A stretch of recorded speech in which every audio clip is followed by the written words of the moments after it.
Jean-Marie Le Pen jugeait sur ses paroles. Si moi je le suis, il l'est aussi. Qu'est-ce qu'il a dit de scandaleux? Qu'a-t-il dit de scandaleux? Le détail? Oui. Le détail? C'est un point de vue. Il n'a pas le droit de l'avoir? Non, mais vous ne pouvez pas dire ça. Bah si, je peux le dire, je le dis. C'est un point de vue.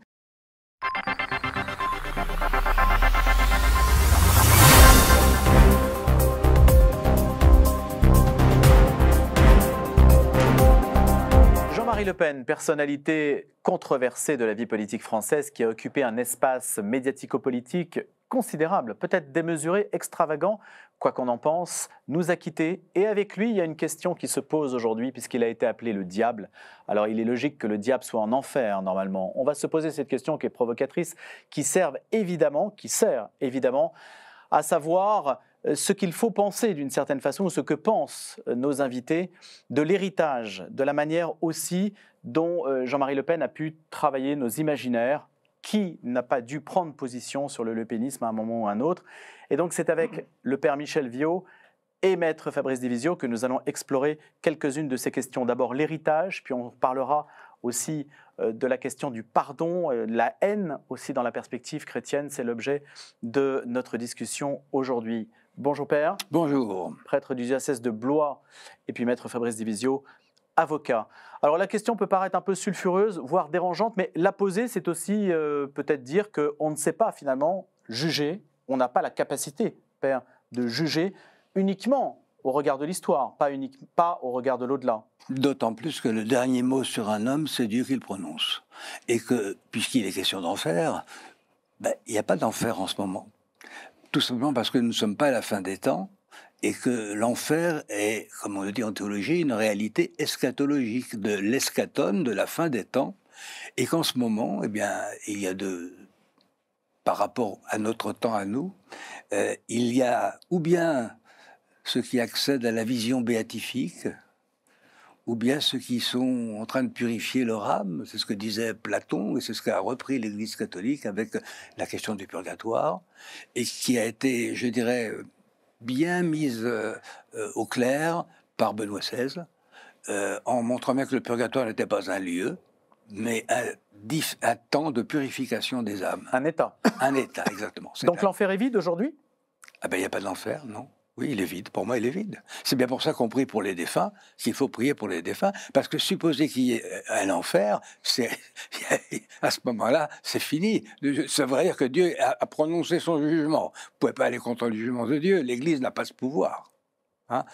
C'était le débat que voulait lancer Luther en 1517 avec les indulgences. Bon, on n'a pas eu le débat, mais on l'est plus tard. Et en tout cas, c'est très clair que les indulgences ne remettent que la peine temporelle du péché et qu'elles peuvent, par suffrage, aussi interférer pour des défunts qui sont en état de purification de leur âme, où il n'y a pas eu de jugement définitif.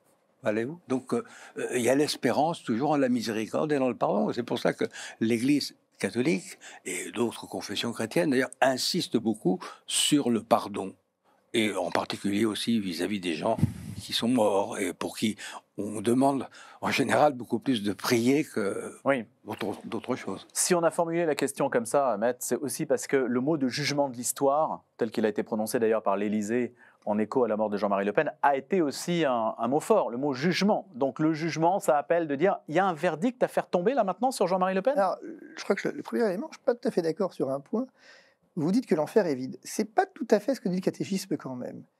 Où le catéchisme, effectivement, vous dit « La mort met fin à la vie de l'homme comme temps ouvert à l'accueil ou au rejet de la grâce divine manifestée dans le Christ. Chaque homme reçoit dans son âme immortelle sa rétribution éternelle dès sa mort en un jugement particulier qui réfère sa vie au Christ, soit à travers une purification, le purgatoire, soit pour entrer immédiatement dans la béatitude, le paradis, soit pour se damner immédiatement pour toujours. » C'est-à-dire qu'en fait, ce qui semble se distinguer, c'est le jugement individuel du jugement de l'humanité, en réalité. Et que finalement, le jugement individuel de l'homme, il est bien sur sa vie. D'ailleurs, c'est pour ça que toute la question de Luther et la justification, mais c'est toute la problématique, effectivement, vous savez que c'est Bernanos qui écrivait que l'enfer, c'est de ne plus aimer. Eh bien, c'est pour ça qu'en réalité, le catéchisme va vous dire que l'enfer, c'est vraiment la privation de Dieu. Et c'est pour ça que cette notion de jugement, elle est intéressante. Il faut bien comprendre que, en fait, ce qui semble se distinguer, c'est le jugement individuel de l'homme. Et que finalement, le jugement individuel de l'homme, il est bien sur sa vie. D'ailleurs, c'est pour ça que toute la problématique, effectivement, de toute la question de Luther et la justification, mais c'est toute la problématique, effectivement, de en réalité, on se trompe de mots. Dans la notion de jugement de Dieu, on l'entend toujours à la manière des hommes. Le jugement d'une cour, le jugement d'un tribunal. Et je crois qu'il n'y a rien de pire en réalité, pour une raison simple. C'est qu'un tribunal, l'homme, n'a la faculté que de juger les actes, en fait. Il n'a pas à juger l'homme, contrairement à ce qu'on pense. Quand on dit de quelqu'un qu'il est condamné pénalement, ce sont ses actes qu'on condamne. L'homme n'a pas la capacité à juger un autre homme. Il n'a la capacité qu'à juger les actes pour protéger la société, pour le protéger lui. Et effectivement, il n'a pas la capacité à venir peser sur cette problématique de l'humanité qui seule, effectivement, appartient à Dieu. De sorte que, moi, il y a un élément quand même, on est dans une... effectivement, j'ai bien vu cette notion sur la notion de jugement de Jean-Marie Le Pen. Et d'aucuns vous diraient volontiers qu'il grille en enfer. Oui. J'ai envie de vous dire, peut-être. Mais quelqu'un a posé cette question ce matin, d'ailleurs. Et j'ai dit, vous savez, je m'inquiète plus de l'enfer pour moi que de l'enfer pour lui. Et que si finalement chacun s'inquiétait de l'enfer pour soi, eh bien notre société irait bien mieux. Mais la question, c'est parce qu'il a été accusé d'être le diable, il a été diabolisé, son positionnement, ses propos outranciers, etc. Tout cela en font un personnage dont on peut se demander aujourd'hui ce que la société, le regard que la société doit porter sur lui. Et certains craignent une réhabilitation qui serait donc le contraire du jugement, où il serait condamné en quelque sorte à être oublié ou même à être dans une sorte d'enfer. Cet enfer, en fait, il est métaphorique, en fait, ce dont on parle. Ce n'est pas un enfer au sens spirituel du terme, non ? Pourquoi il serait forcément métaphorique ? Rien ne garantit que Jean-Marie Le Pen ne soit pas en enfer. J'en sais rien. En fait, à dire ça. Mais parce que les personnes qui parlent de l'enfer n'y croient pas la plupart du temps. Mais oui, le fait est que... oui. Enfin, moi, je crois à l'enfer. Attention, quand j'ai dit qu'il était vide, c'est parce que je pense qu'il faut plutôt insister sur la question du jugement dernier, parce que ça se ramène à Dieu et c'est définitif. Le dernier mot, encore une fois, je le répète, c'est Dieu. Et vous avez rappelé, maître, qu'on jugeait dans une cour les actes, les faits, enfin, ou les propos d'un homme, mais le juge ne sonde pas les cœurs et les reins, pour reprendre l'expression biblique. Seul Dieu le fait. Alors, évidemment, on peut comprendre qu'au travers du long parcours, déjà en année, de Jean-Marie Le Pen et de son activité intense dans des cas très polémiques, il y ait cette diversité de jugements. Mais il faudrait justement, quand on parle de l'histoire, c'est Jean Tullard qui me disait que l'historien était le prophète de l'avenir. Eh bien, l'histoire doit nous inciter. Donc, si on veut regarder un peu le cas de Le Pen, ça mérite d'être vu, c'est quand même une tranche importante de la vie politique française. Aucun homme n'a cristallisé autant les passions françaises dans les 50 dernières années. Donc, aucun homme politique. C'est une réalité, il faut la regarder, parce que c'est une partie de notre histoire. Oui, mais Père, on ne parle pas du face-à-face entre Dieu et une âme, qui est impossible de déterminer dans une discussion humaine ici-bas. Oui, mais on devrait peut-être en parler finalement. Maître, c'est impossible ça. Oui, d'accord, c'est impossible, mais peut-être qu'on pourrait essayer d'en parler. Peut-être qu'on pourrait essayer de comprendre, ou en tout cas de réfléchir à cette question de savoir comment les actes que nous posons dans cette vie-ci ont une importance, une incidence dans sur l'au-delà et l'éternité. Ce qui pose une première question dans cette émission était une fois, elle porte son nom. Est-ce que j'ai foi en l'enfer ? Est-ce que c'est si évident que ça comme question ? Est-ce qu'aujourd'hui, il n'y a pas une problématique, y compris chez les croyants, de cet enfer ? N'est-on passé d'une religion, je pense catholicisme en particulier évidemment, où l'enfer était partout, à où l'enfer est nulle part. Tout à fait, je vous suis tout à fait. Nous sommes en pleine apocatastase, c'est le terme d'origine, c'est la raison pour laquelle il n'a pas été canonisé. Pourquoi ? Il a défendu l'apocatastase, c'est-à-dire l'idée d'un salut pour tous, et qu'il n'y ait pas de condamnation, que sinon, au fond, l'œuvre rédemptrice de Jésus serait incomplète si tout le monde n'était pas sauvé. Voilà. C'est pour ça que ça me gêne toujours quand je lis, je ne l'apprends pas cette prière, heureusement elle est au choix, dans la messe, Dieu qui veut que tous les hommes soient sauvés.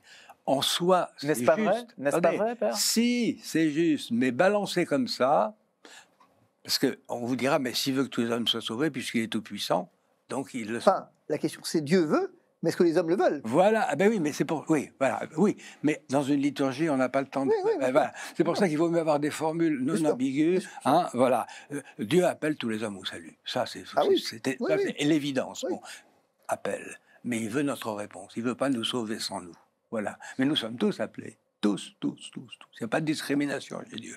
Est-ce que ça veut dire qu'on se juge en fait soi-même une fois qu'on a franchi le seuil de la mort? Est-ce qu'en fait c'est le jugement que l'on porte sur sa propre vie qui permet de dire si on est digne ou pas d'aller plus loin? Ah ben justement, voilà, c'est tout le problème du temps intermédiaire et qui commence déjà avec l'entrée en agonie. J'insiste là-dessus parce que nous sommes dans un sujet actuel avec l'histoire de l'euthanasie. L'euthanasie interrompt une agonie. Et une agonie, le mot veut dire lutte, ça nous vient du grec. Hein. Et il se passe des tas de choses. Tous ceux qui ont assisté des gens qui mouraient ont pu voir des quantités de choses.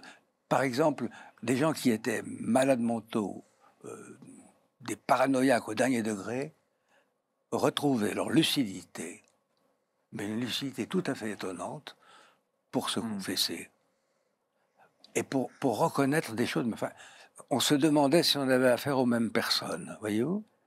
Si vous avez fait une piqûre avant cette personne, non, pas la question de la souffrance. Hein. Je ne suis pas de ceux qui vous disent qu'il faut souffrir pour... Non, sur le moment de l'agonie, le privilège de l'agonie. Voilà, il y a un privilège de l'agonie. Il ne faut pas voler la mort des gens. Et là, vous commencez à entrer dans le temps intermédiaire.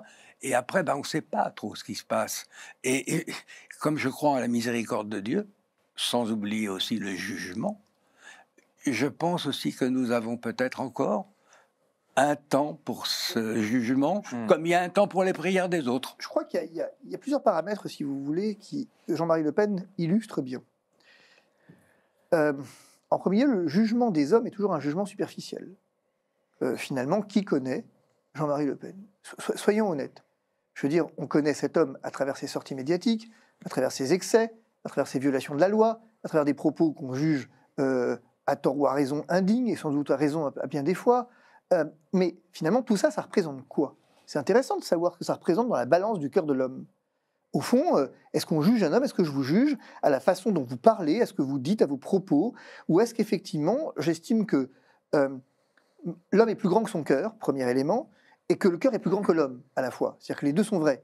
Et donc, c'est une question intéressante de se dire, mais au fond, notre société a pris l'habitude de juger à l'emporte-pièce.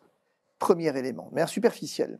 Et moi, je me méfie toujours de ces espèces de jugements de tribunaux populaires, finalement, un peu, ou même des tribunaux judiciaires, d'ailleurs. Je le redis, Jean-Marie Le Pen a été condamné plusieurs fois. Il a été condamné pour ses actes, pour ses propos. Mais l'un dans l'autre, j'apprends, par exemple, dans la presse cette semaine, que ce dernier aurait, il y a quelques années, au moment de la guerre d'Irak, ouvert une association pour venir aux enfants, d'aide aux enfants d'Irak. Qu'est-ce que pèse cet acte? Victime de l'embargo. Voilà, victime de l'embargo. Qu'est-ce que pèse cet acte face, effectivement, à ces déclarations? C'est une question qui ne m'appartient pas de juger, évidemment. Ce n'est pas à moi de le juger. Et c'est là où, effectivement, le père disait quelque chose d'intéressant. C'est que le dernier mot, c'est Dieu qui l'a. Mais notre société se fait volontiers Dieu. Il est là, le problème de fond. C'est que notre société, elle a perdu cette habitude de la nuance. C'est lui qui le met en enfer. Enfin, c'est elle, pardon, qui le met en enfer. Oui, c'est elle qui le met en enfer. Oui. Je veux dire, et on se réjouit de sa mort à travers, effectivement, ces manifestations qu'on a vues, ces rassemblements qu'on a vus. On se réjouit de la mort des gens, maintenant, bon, c'est une nouveauté. Oui. Là où lui-même dira que dans la mort, même l'ennemi mérite le respect. Il semble que ce ne soit pas le cas pour tout le monde.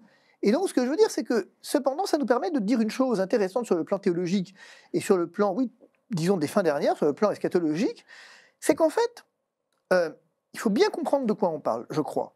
C'est que, au fond, je le disais tout à l'heure, notre société, au départ, pour faire croire les gens en Dieu, a commencé, il y a eu toute une tentation, à travers la littérature, l'art, de faire peur à travers cette peur de l'enfer. Et puis le problème, c'est que l'Église, progressivement, a découvert que, la peur, ça marchait qu'un temps. Deux, c'est que ce n'était pas tout à fait dans le respect des textes, et en particulier de la miséricorde de Dieu. Et qu'il y avait un paradoxe, et ça c'est toute la force du Concile, faut être honnête, c'est-à-dire qu'il y a vraiment un mouvement qui s'est opéré avec Dei Verbum, avec Lumen Gentium, qui s'est vraiment opéré à ce moment-là, qui est de se dire, mais au fond, comment je peux d'un côté proclamer un Dieu miséricordieux et venir faire adhérer des gens à la fois sur la peur de l'enfer? Et donc, il y a eu Et donc, on a basculé du côté de Dieu miséricordieux, un peu cette chanson de Paul Naref, je crois, on ira tous au paradis. Et aujourd'hui, si vous interrogez la plupart des chrétiens, ils vous diront, Dieu miséricorde, finalement. Quelque part, pourquoi j'irai me confesser? Dieu miséricorde. Pourquoi est-ce que finalement, j'ai le droit de prendre quelques libertés avec le bien, parce que Dieu miséricorde? Et à la fin, Dieu miséricorde. Et d'autant que saint Paul vous dira qu'à la fin restera la charité. Et on va même plus loin à propos de miséricorde, même mais quelquefois c'est encore trop dur, on parle du Dieu de tendresse. C'est vrai. Ça me fait penser à la boucherie, ça, l'attendrissement de la... Ben oui. Pourquoi donc? Dieu de tendresse. Mais pourquoi ne le serait-il pas tendre? Je préfère miséricorde, parce que la miséricorde, ça implique qu'il y a pardon de péché. Et je vais vous donner un autre exemple de la liturgie, où là il y a une faute de latin intentionnelle. C'est le canon 1 de la messe. Te dietur clementissime pater, toi donc, Père très clément. Dans la première version du missel qu'on a mis à la poubelle, heureusement, c'est toi, Père très bon. Et dans celle de 2021, on a mis Père très aimant. Qui pourrait me soutenir? Je ne parle pas de théologie, je parle simplement du latin. Que Te clementissime pater est traduit par Père très aimant. Pourquoi est-ce qu'on n'a pas voulu dire Père très clément? Parce que la clémence... Exactement. Exactement. Voilà, ça implique qu'il peut y avoir... C'est là-dessus où je voulais... Tout est là. Tout est là. Ça clôture mon propos exactement sur ce point. C'est-à-dire qu'en fait, donc, on est passé de cette société qui a peur de l'enfer à cette société qui n'a plus peur de l'enfer et qui, au contraire, au nom d'une certaine idée de la miséricorde de Dieu, se dit « je peux tout faire, tout va bien, la miséricorde est là ». Le problème, c'est ce que tout le monde oublie, c'est que les deux ont tort, en réalité. La peur de l'enfer, moi, excusez-moi, mais je trouve que j'en ai pas assez peur. Ça, c'est le premier point. Et je mériterais en avoir un peu plus peur. Ça induirait bien des comportements vertueux si j'en avais un peu plus peur. Donc je suis un peu cette tendance à dire, à m'arranger un peu avec la miséricorde de Dieu, soyons honnêtes. Mais surtout, deuxième élément, et c'est ça qui m'importe, c'est de dire, au fond, les deux ont tort et les deux ont raison, d'une certaine façon. Toujours saint Thomas d'Aquin et la médiété, finalement. À un moment, c'est quoi l'idée? L'idée, c'est de dire que, au fond, à la fin, c'est saint Paul, seule la charité restera.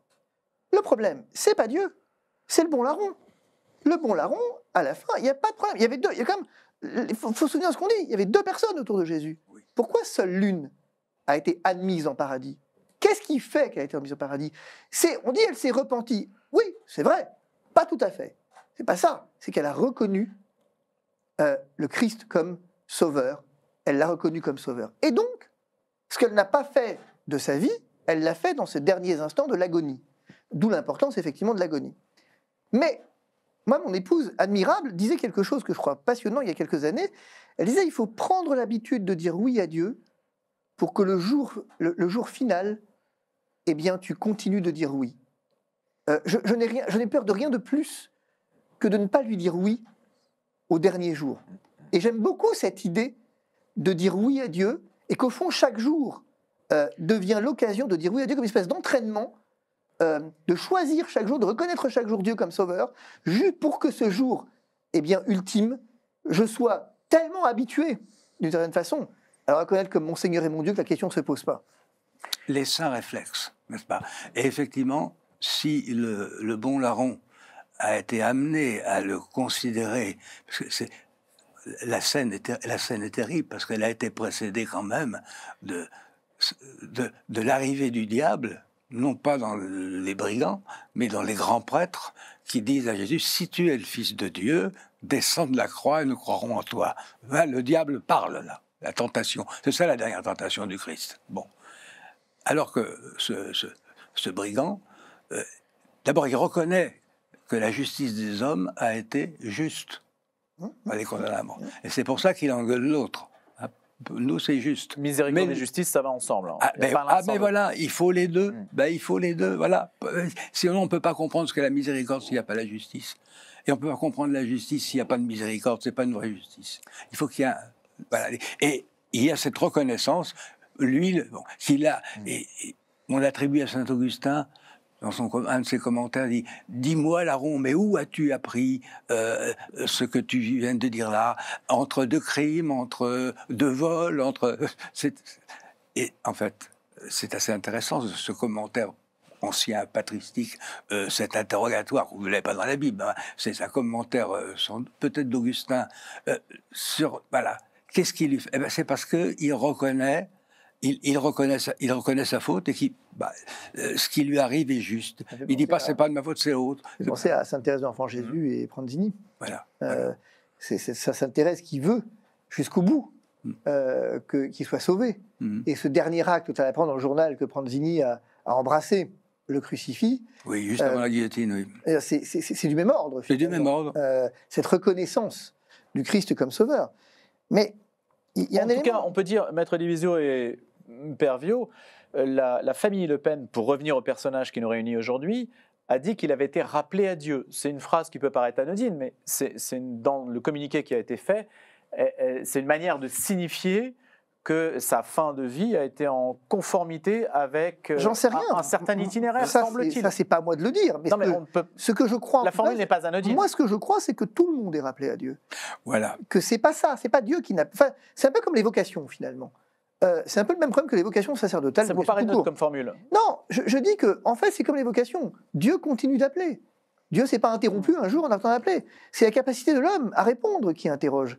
Et donc que Dieu appelle tous les hommes à le rejoindre, ça, je crois pas qu'il y a un vrai débat. Oui, mais on aurait pu écrire Jean-Marie Le Pen est entré dans un sommeil éternel. Il est en enfer. Il a reçu les derniers sacrements il y a quelques mois. Je pense que la famille a voulu. C'est une vieille expression pour signifier la mort de quelqu'un. Oui. Voilà, et en même temps, comme dans un pays de tradition catholique, je le dis quand même, hein, parce que c'est comme ça, on pensait que Dieu, dans sa miséricorde, eh bien, au moins par le purgatoire, mais rappellerait à lui. Mais ça veut dire aussi, surtout, je pense que maintenant, Jean-Marie Le Pen, il est dans le monde de Dieu.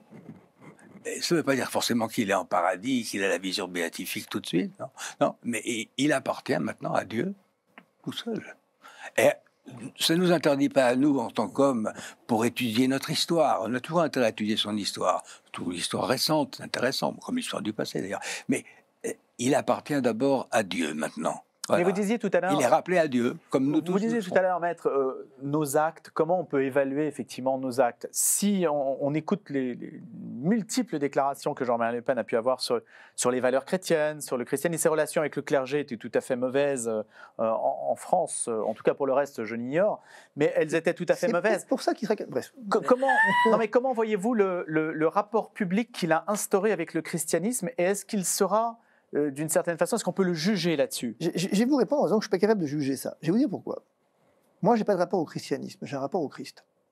Je ne sais pas ce que c'est que le christianisme, en fait. Vous évincez la question, là? Non, j'évince pas la question, c'est une vraie réponse.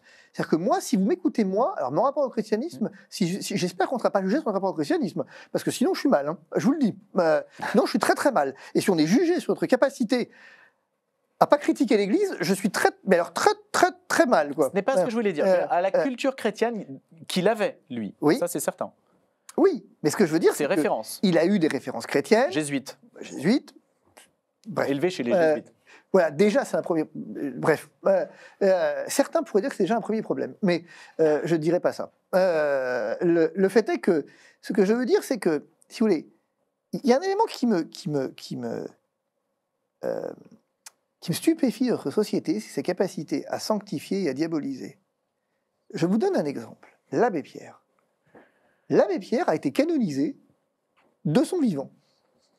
Et impossible d'émettre sur celui-ci toute critique, pourtant justifiée, quelques doutes, pourtant justifiés. Non, il fallait un saint. C'est Jean-Paul II, Santo Subito. On a enlevé l'enquête canonique, on a enlevé, même la mort d'ailleurs. C'est l'acclamation de la sainteté du vivant. Et de l'autre, Jean-Marie Le Pen a été damné de son vivant. Jean-Marie Le Pen a été damné de son vivant. Qu'est-ce que c'est? Et vous savez, on est dans le péché originel là quand même. Hein, on est dans la manifestation tangible et éternelle du péché originel, où l'homme se fait Dieu. L'homme donne des bons points de sanctification et des mauvais points de damnation. Mais moi, je suis désolé, Jean-Marie Le Pen est un homme avec ses vertus et ses limites. Il est un homme avec son bon grain et son ivraie. Et est-ce qu'il l'est plus que moi ou moins que moi? Ça, j'en sais rien. Probablement moins d'ailleurs, parce que finalement c'est la poutre et la paille, et que notre société est toujours apte à juger de la paille dans l'œil du frère, et pas de la poutre dans l'ancien. Vous voulez qu'on parle effectivement de François Bayrou, qui nous a fait une jolie déclaration? Vous voulez vraiment qu'on en parle? Parce que si on veut parler de la poutre, j'espère qu'on a 3 heures devant nous, parce que si on veut parler effectivement de la charpente entière dans l'œil d'Emmanuel Macron, on peut en parler. Hein. C'est pas une poutre qui est dans son œil, c'est une charpente. Donc, est-ce que pour autant je vais le damner éternellement? Non. Est-ce que je dis que c'est un homme batté? Oui. Est-ce que je dis que c'est un mauvais président? Oui. Est-ce que je dis que c'est quelqu'un qui est diabolique? Oui. Est-ce que j'ai raison? Je ne sais pas. Est-ce que vous savez, maître, ou est-ce que vous anticipez le fait que vous serez jugé sur vos paroles? J'espère que non. Diable. Parce que ce n'est pas la même chose, quelqu'un qui a une parole publique et quelqu'un qui n'en a pas. Parce que votre parole publique, si elle est source de scandale, elle sera jugée d'autant plus sévèrement que vous aurez créé du scandale. Non, qu'est-ce que vous en pensez? Alors, je pense, mon père, que j'aurai besoin de vous très vite. Dans et un personnage public, forcément, jugé plus sévèrement. Effectivement, on envisage de collaborer à temps plein, parce que, comme je n'entends pas faire en sorte que ma parole ne soit... Voilà, bref. Si vous voulez, ça veut dire quoi? C'est intéressant. La parole, c'est sacré, le verbe. Attendez. Le verbe, c'est sacré. Attendez. D'abord. La parole, c'est la parole. Hein? Le verbe se fait chair. J'ai jamais prétendu être le verbe, pour ce qui me concerne.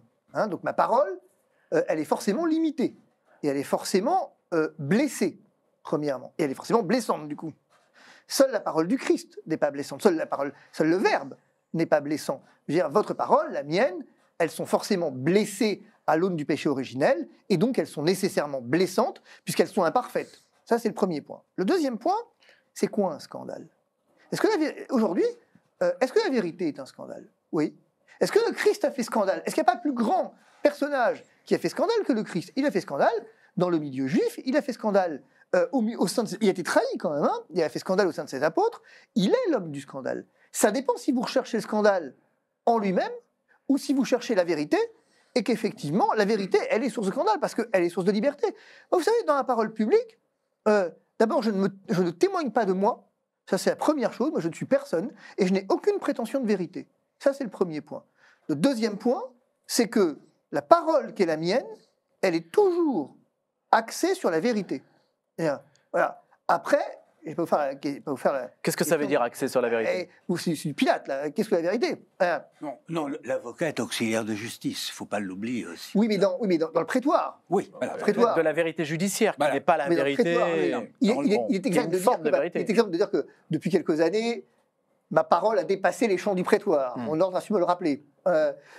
Mais le fait est qu'il est exact de dire que ma parole publique, elle fait scandale. C'est vrai. Et c'est vrai que quand je vais sur CNews pour dire, écoutez, vos chiffres d'antisémitisme sont biaisés, ça provoque une... Parce que tout à coup, on dit, mais vous blessez la communauté juive. Alors que mon intention, elle n'a jamais été de blesser la communauté juive. Elle a été de rappeler une vérité factuelle.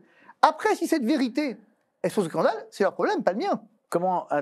Saint Paul a quand même dit à propos de scandale, c'est dans Saint Paul, le Christ, donc, scandale pour les Juifs et folie pour les païens. Bon, c'est pas que Jésus ait cherché le scandale. On voit bien même que dans certains cas, il s'en va en bulleté, il sait son heure, il n'est pas là pour faire de l'esbrouf, absolument. Bon, maintenant, je reviens quand même à cette question de relation avec le Christ, le christianisme. Bon, il faut toujours distinguer, je crois, l'Église de son personnel, comme le disait un de nos auteurs. Je ne sais plus lequel. Emmanuel Mounier, je crois. Oui.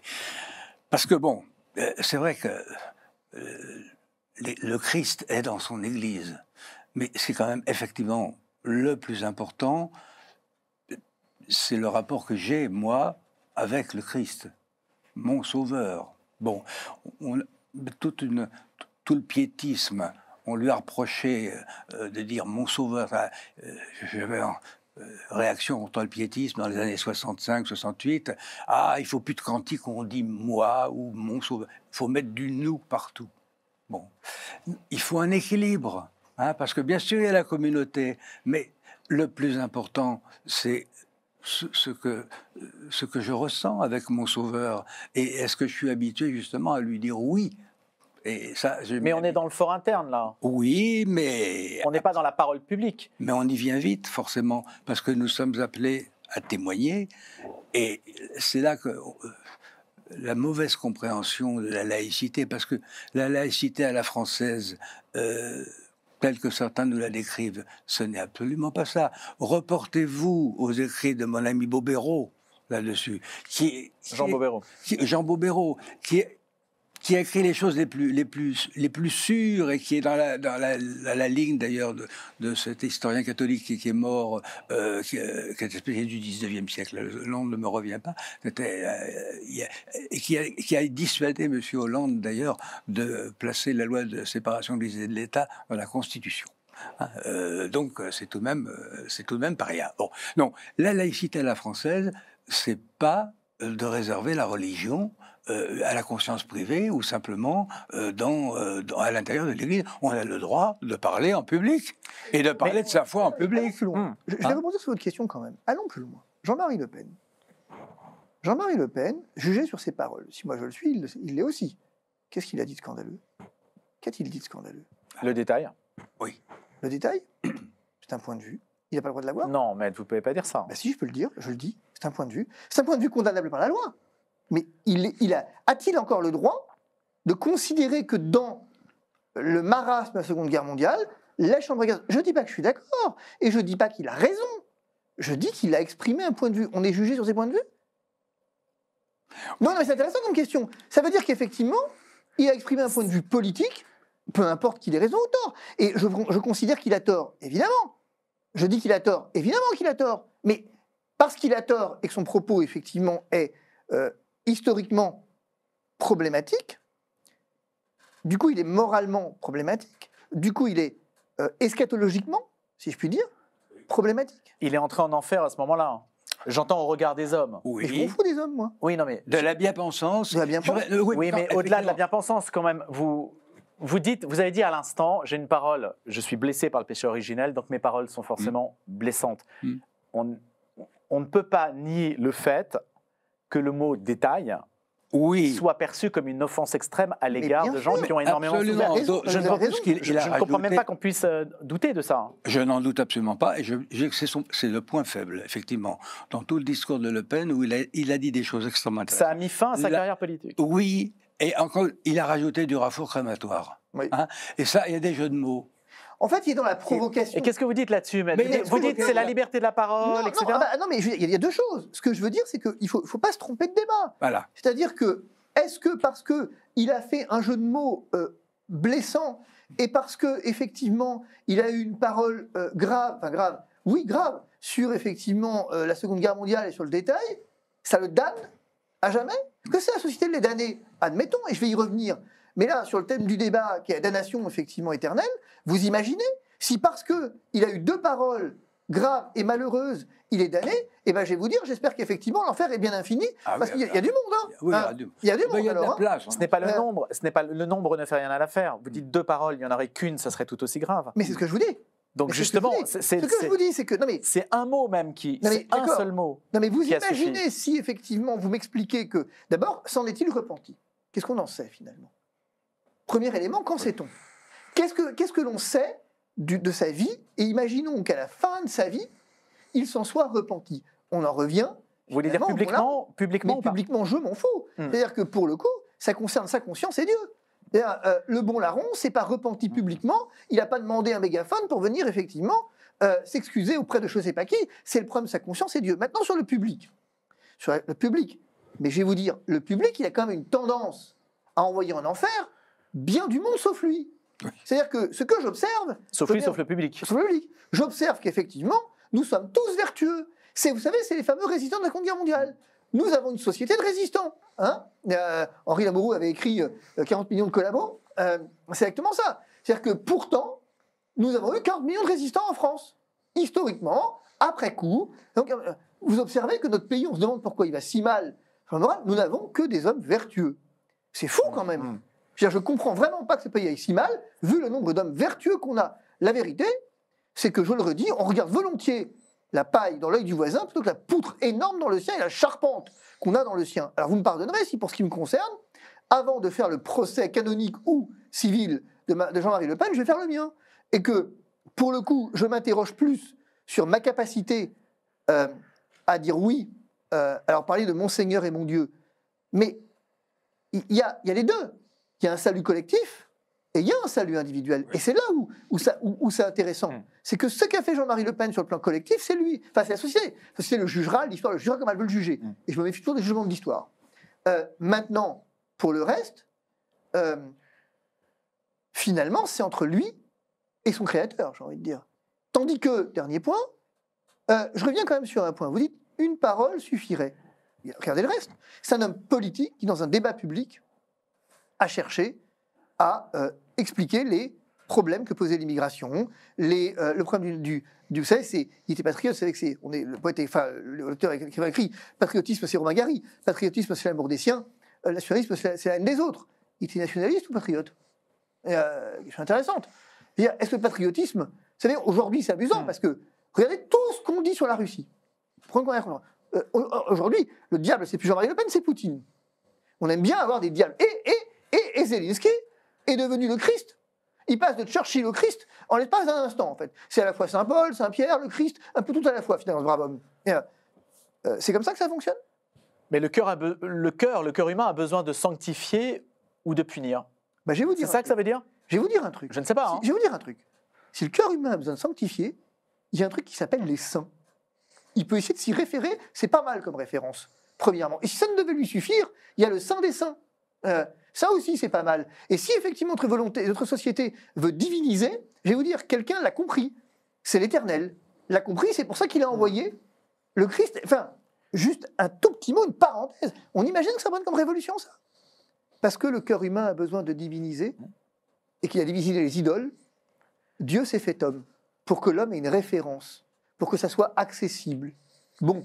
Eh ben, ceux qui effectivement font des jugements à la porte-pièce et ont besoin de sanctifier les gens ont qu'à s'y référer. Et ceux qui ont besoin de diaboliser les gens, ils ont qu'à lire Sœur Faustine, ils comprendront ce qu'est l'enfer. Ouais. Alors vous aviez tout à l'heure, il y a une comparaison intéressante entre l'abbé Pierre et Le Pen. Oui.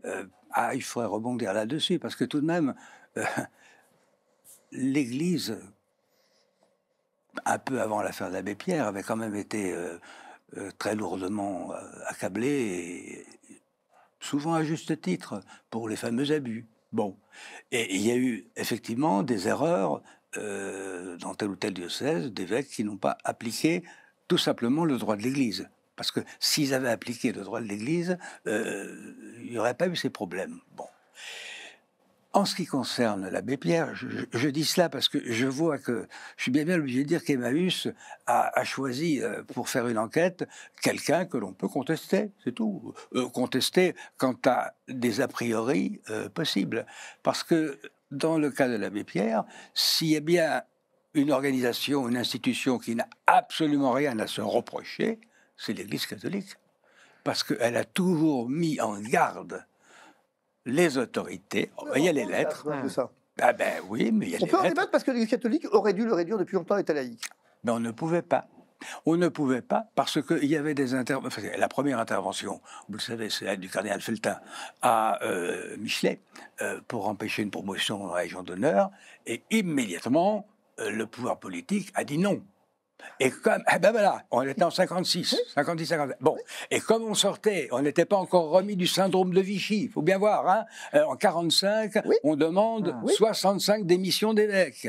Et heureusement, vous avez Roncalli qui énonce le futur Jean XXIII, et Vincent Auriol qui est à la tête de la République, à qui on laisse discuter avec le nonce. Et ça se passe heureusement très bien. Il y aura que 3 départs. Bon, voilà, il y aura que 3 départs. Bon, alors là, l'Église... Et ça a continué longtemps, et aussi Emmaüs, parce que beaucoup de gens qui ont été dans Emmaüs ont occupé des places importantes dans notre société et les occupent encore. Ce sont des gens qui ont des relations, tout le monde a des relations, moi j'en ai, bon, eux aussi, bon. Mais je vous assure que ça a beaucoup joué. Et qu'il a fallu, en particulier au retour des États-Unis, hein, imaginez, évidemment, M. Strauss-Kahn, quand il est revenu des États-Unis, n'était pas protégé spécialement par un certain nombre de gens en France. Au contraire, il y avait même des gens qui avaient intérêt à ce qu'on sache bien tout. Mais quand l'abbé Pierre est revenu des États-Unis, mais c'était quelque chose de terrible au point de vue politique. Parce que les Américains rigolent pas du tout avec ça. Hein, nous l'avons vu quand même. M. Strauss-Kahn a quand même passé des moments de sa vie. La France est plus hypocrite. Ah, mais Et c'est un- oui, la France est plus hypocrite. Effectivement, elle ne pardonne pas. Elle est moins même. Et qu'est-ce qui s'est passé quand il est revenu, l'abbé Pierre des États-Unis? Eh bien, les En un plaintes mot. étaient là. Hmm. Et il a fallu que le gouvernement intervienne pour que ça En tout cas, on a deux. Mais on a les preuves. Mais il faut que. Non, ce que je veux dire, c'est qu'on a grosso modo une figure du bien qui a été l'abbé Pierre, une sorte de Vincent de Paul du temps moderne, et une figure du mal qui a représenté Jean-Marie Le Pen. Oui, mais on a ces deux figures, c'est pour ça qu'on en parle. Et j'en parle pour dire que, On a besoin en de ce se qui concerne projeter. l'abbé Pierre, l'Église n'est pas coupable. En ce qui concerne Et pour Jean-Marie Le Pen. Alors, pour Jean-Marie Le Pen, il y a eu un problème quand même. Hein. C'est qu'il y a eu quand même un certain parti pris où on est allé un peu trop loin. Mais ce que je voudrais... Mais de quel côté on est allé loin? Pour le censurer, en faire le diable, le condamner, l'enfer. Ah oui, non. Et là, c'était vraiment... Ça allait trop loin. Parce que, écoutez, il faut voir programme. Le programme, on peut dire que quelqu'un est d'extrême droite, fasciste, machin, bon. Mais il faut voir ce qu'il y a dans le programme. Mais le programme de ces lois sociétales que M. Macron nous impose, avec déjà l'avortement inscrit dans la Constitution. Qui songeait à revenir sur la loi sur l'avortement? Personne, je dirais même, moi, en tant que conseiller politique, j'aurais déconseillé à tout le monde. Parce que c'est pas comme ça qu'il faut prendre le problème. Il faut simplement permettre à des associations d'expliquer aux femmes les risques de l'avortement, les risques psychologiques aussi. Mais bon, je ne suis pas du tout pour, encore une fois, imposer la morale catholique à qui n'en veut pas. Nous avons des lois en France qu'il faut respecter, et là-dessus, je suis pour le respect total, bien que opposé à la loi de 1905, comme l'était Pie XI et comme l'était Pie X et Pie XI, donc deux papes, hein, le pape. Mais que voulez-vous? Je l'accepte, Vous acceptez la loi. Mais en ce qui concerne Le Pen, je remarque, et ça m'a été reproché, j'étais encore au milieu d'anciens combattants, à une fête des souvenirs des déportés, l'épiscopat est resté neutre dans les dernières élections présidentielles où M. Le Pen est en cause. Alors que habituellement, il y a un communiqué entre les deux tours. Voilà, et là, il est resté neutre. Sa réserve. Il est resté neutre, et heureusement, et je crois que beaucoup de laïcs en ont été reconnaissants à l'épiscopat. Moi, je crois que si vous voulez, si on veut revenir un tout petit peu en arrière et conclure sur cette question qui nous occupe, moi, si j'ai un message à faire passer sur cette question, parce que ouvrons le débat sur l'enfer en tant que tel, la privation de Dieu, je crois que bien du monde dans notre société est en enfer déjà, en réalité. Que, au fond, on ne se rend pas compte que Sartre écrivait l'enfer c'est les autres, mais pour beaucoup de monde c'est vrai déjà. Premier élément. Deuxième élément, quand l'autre devient un sujet de discorde, on peut quand même s'interroger, savoir si on n'est pas déjà en enfer, premièrement. Deuxièmement, moi je crois quand même que notre société a un problème avec l'amour et que sa capacité à être aimé, se laisser aimer et aimer. Et que donc bien du monde vit en enfer. N'oublions pas que l'enfer c'est vraiment la privation de l'amour. Voilà. C'est vraiment la privation de l'amour. Et donc on peut raisonnablement s'interroger de savoir si l'enfer n'est pas déjà présent pour bien du monde. Et que le rôle de l'Église, c'est d'ouvrir grand les portes du paradis, aujourd'hui, d'ores et déjà. C'est-à-dire d'ouvrir les portes de l'amour de Dieu, les portes de l'amour du Christ, de venir véritablement, sur la pastorale, réexpliquer que certes l'enfer s'attend aux fins dernières, et s'attend aux fins dernières eschatologiques et aux fins dernières personnelles. Néanmoins, c'est aujourd'hui, c'est Sainte Thérèse, rien que pour aujourd'hui finalement. Vous savez que pourquoi donne-nous aujourd'hui notre pain de ce jour? Parce que le pain d'hier est rassis et le pain de demain pas encore cuit. Et donc, il importe vraiment, je crois, de redire ça, premier élément. Deuxième élément, comme rapide, c'est que oui, l'enfer existe. Je pense qu'il faut quand même que les catholiques, en particulier, s'en souviennent, et notamment la jeune génération. J'avais un prêtre maison de retraite qui me disait quelque chose d'intéressant et de très drôle. Il disait, vous savez, moi j'ai choisi d'être prêtre en maison de retraite parce que la vie éternelle, à 20 ans, quand vous étiez aumônier de jeunes, ça n'intéresse pas grand monde. Mais alors, je vous assure qu'à 80, tout à coup, ils comprennent ça très bien, là, ça les rejoint très très vite. Et donc, en tant que prêtre, là, on est au contact, là. Il y a quelque chose de vrai, en fait. Et je crois que les jeunes, nos jeunes, doivent comprendre qu'il ne s'agit pas d'avoir peur de l'enfer, mais il s'agit d'avoir peur de ne pas être capable d'aimer Dieu et de ne pas se laisser aimer en retour. Et ça, c'est une peur qui est pour maintenant et tout de suite, et que c'est déjà l'enfer. Alors à 20 ans, il n'est pas question de penser à la mort et à l'enfer, pas d'abord ça, Mais pensons à la On vie. meurt à tous les âges, maître. J'entends bien. Mais j'entends Oui, mais bien. on s'en rend pas compte. Oui, mais j'entends bien qu'effectivement, on puisse. Je comprends cette idée. Simplement, pensons à la vie alors. Mais c'est vrai aussi à 70, à 80, à 50, pensons à la vie. Puisque finalement, la vie éternelle, ça reste la vie. Oui, mais c'est vrai que quand on côtoie des jeunes de 80 ans, ou qu'on a soi-même 80 ans, ce qui est mon cas, eh bien, on voit la mort autrement. C'est pas la mort des autres seulement, mais c'est la sienne. Surtout quand il y a eu des signes par la maladie, par exemple. Bon, on voit tout à fait, et on parle autrement. Et d'ailleurs, je crois que ce que l'on voit à ce moment-là est plus vrai que ce qu'on voyait avant. La preuve, c'est qu'on touche les gens qui en parlent. Moi, j'ai pu le voir, par exemple, dans toute cette période où j'ai accompagné les familles dans le deuil, c'était un enterrement par semaine, un enterrement par jour, pratiquement. Bon, ah oui. Bon. Eh bien, oui, je pense que je vois avec les lettres. Moi-même, je m'étonnais de dire ce que je disais.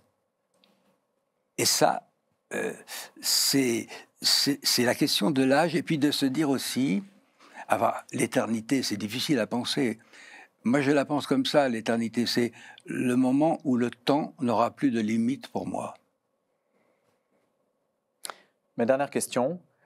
L'une des dernières paroles publiques de Jean-Marie Le Pen, ça a été sa fameuse interpellation devant la statue de Jeanne d'Arc. Jeanne, au secours. Alors, on se demande où il est aujourd'hui. C'est une question, comme on le disait au début, un petit peu provocatrice, parce que, évidemment, qu'on ne peut pas se prononcer. Comment est-ce que vous interprétez cette parole-là? C'est au secours pour soi, pour la France, pour... Comment l'interpréter, cette parole publique? Je crois que, tout de même, une chose qu'on ne peut pas voter à Jean-Marie Le Pen, c'est qu'il était profondément patriote. Trop, diront certains, bon. Et que Jeanne d'Arc est la patronne secondaire de la France avec Sainte Thérèse de Lisieux. La patronne principale étant la Vierge Marie. Donc, pour un Breton catholique, militant, et puis pour qui la vie militaire aussi a une certaine importance. Bon, Jeanne, c'est quand même aussi un militaire de génie. Mais c'est quoi? C'est l'ultime recours? C'est un appel Moi, je crois qu'il y a... à quoi? Il y a deux choses. Il y a d'une part le marquer la continuité de la lutte patriotique pour lui qu'il a eue, la notion de patrie française, bon, et aussi l'aspect religieux que Jeanne est patronne de la France, donc elle protège la France parce qu'elle a contribué tout de même, l'épisode Jeanne d'Arc a refait une France qui était complètement... qui aurait été annexée, qui aurait été une province anglaise, et donc dont le destin aurait été complètement changé. Et vous savez que ce qu'il faut bien voir, c'est que les victoires de Jeanne d'Arc, ça tient en 3 mois. Et qu'elle invente la guerre de mouvement, alors qu'avant, les armées s'avançaient. Mais comme Napoléon le fera. Sauf que Napoléon a fait l'école de guerre. Et pas Jeanne. Pas Jeanne. Hein, et imaginez une fille de 18 ans, à cette époque-là, prendre la tête d'une armée de soudards, hein, et se faire accepter, finalement. Puis faire cette guerre de mouvement. On comprend que du côté anglais, on se dit, oh là là. Oui, et puis l'événement va marquer durablement la pensée française, en tout cas voilà, puis on se dit, les imaginaires français. Voilà, c'est la sorcellerie là-dedans. Ah, et puis, si fallait invoquer une sainte pour la France, j'invoquerais volontiers Sainte Rita, patronne des causes désespérées. Et le geste de Jean-Marie Le Pen, ça voulait dire quoi? Peut-être qu'effectivement, il a confondu Jeanne d'Arc avec Sainte Rita. Non. Mais de fait, c'est le même esprit. C'est-à-dire qu'en fait, dans son esprit, il y a parce que dans son esprit, il faut libérer la France. Et Jeanne d'Arc, évidemment, est libératrice de la France, outre qu'elle soit sa patronne, parce que libératrice, précisément. Il y a effectivement... mais, enfin, soyons honnêtes, est-ce qu'on peut lui donner totalement tort? Vous savez, à propos de Jeanne d'Arc, on lui a posé à son procès une piège. J'ai dit, mais alors, Jeanne, Dieu n'aimerait-il pas les Anglais? Réponse, oui, oui, il les aime, mais chez eux. Et c'est cette phrase qui peut-être décrit toute la ligne que Jean-Marie Le Pen a suivie pendant toute sa vie, politique en tout cas. Moi, si vous voulez, en conclusion, moi je dirais juste un truc sur Jean-Marie Le Pen. Ni Dieu, ni diable. Il n'est ni Dieu ni diable. Non, il n'y a ni diable, Un homme. c'est clair. Et c'est une créature de Dieu qui va comparaître comme nous tous devant son éternel C'est jugement. ça. Et ça, bah oui, il est rappelé à Dieu pour ça, justement. Merci Père Michel Viaud et merci Maître Fabrice Divisio. Merci à tous et à bientôt. Voilà.